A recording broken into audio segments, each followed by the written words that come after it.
What's up, guys? Welcome to your 91st Android tutorial for the new Boston. And what we're going to do in this tutorial is get rid of that error I showed you in the last tutorial. Or not necessarily an error, but every time we use our browser and we click a link, it's going to open up a new intent. Use the intent to open up some kind of a browser instead of using our web view like we'd like. And what we need to do is we kind of need to override that intent that's happening. And so what we're going to do is how we're going to set that up is by setting up a WebView client.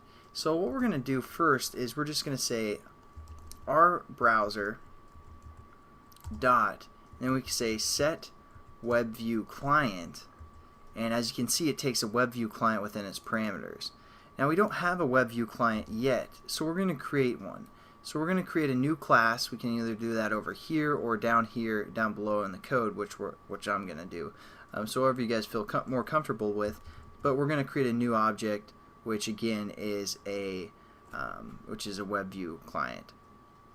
So we're going to say new RView client, something like that. It doesn't really matter what you guys want to label that as. And it's like, hey, we don't know what this is. We're going to say create a class RView client right here. And we're going to say whatever, finish. Dang it. I hate how it does that. Never mind. I'm going to do it. Yeah, I might as well just do it in this new code over here. So again, basically all we're doing is we created a new class that is going to be a WebView client. So we're going to just create a new object of the WebView class that we just created, and then I just hovered over and said create a class, which created this class for me. And as you can see, the most important thing is it extends the WebView client class. So that's going to allow us to, again, since our set WebView client is looking for that, we need to say extends WebView client as well. So now what we want this class to do is we're basically going to make a Boolean, a true false, but we're going to override because it's coming from something else. So we just have to override that method. I know we haven't really got into what override means, but it's kind of a Java thing. Don't worry too much about it. We're just going to say public Boolean and then say should override URL loading. And this is going to be a web service, or I'm sorry, a web view called v, and we're going to call this, or the second parameter is going to be a string called URL. And we're going to have to import a web view.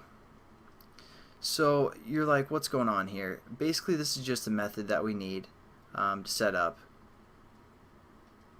and it's going to say which view we want to override and basically which URL, or when we use the load URL method on our web view from the previous class, it's going to go through this whole thing right here. So we're going to need the web view, which web view we're dealing with, and which URL it's trying to load. So that's basically what that method's doing right there. And then what we're going to say is we're going to say view, or v, for a web view that's being passed in right here. And then we're just going to say load URL, the same method, and then we're going to say URL as well. So basically that's the method that we're kind of setting up. And it's still giving us an error because it's Boolean. It's looking for a true false statement, and so we're just going to say return true. So I don't know if that's kind of confusing. Let's run it and make sure it works, and I'm going to kind of talk over everything that we did again, and hopefully it'll make a little bit more sense. Or as that's loading, I'll just talk over that again. Okay, again, Android will use an intent that uses its own browser to open up links of some sort. So we want to override that. So how we're going to do that is using the set WebView client, and then we don't have a WebView client yet, so we're going to say create our own, a new instance of this class that we just created. So we had to create that class, so it created it for us, and it extended the WebView client, which is what we're looking for. And then we created this method called should override URL loading, which takes in a web view and a URL. So we take that web view and we use the load URL method, and then you know, basically we're just setting that to true, so it's going to load on our web view, if that makes sense. Hopefully it does, but it might not. And sorry if it doesn't. So let's try and click like blog here, and hopefully it'll load now within here. As you can see, the blog section is loading in here. The next, and then just make sure tutorial section right here as well. So yeah, it looks like it's working. The next thing that we're going to do is we're going to kind of scale down this browser to fit in this window. So as you can see right now, it's zoomed in. We don't really want it to start zoomed in like this, so we're going to scale it down. I'm going to show you some other settings that we can use with the WebView class, and I'll catch you guys then. Have a good one.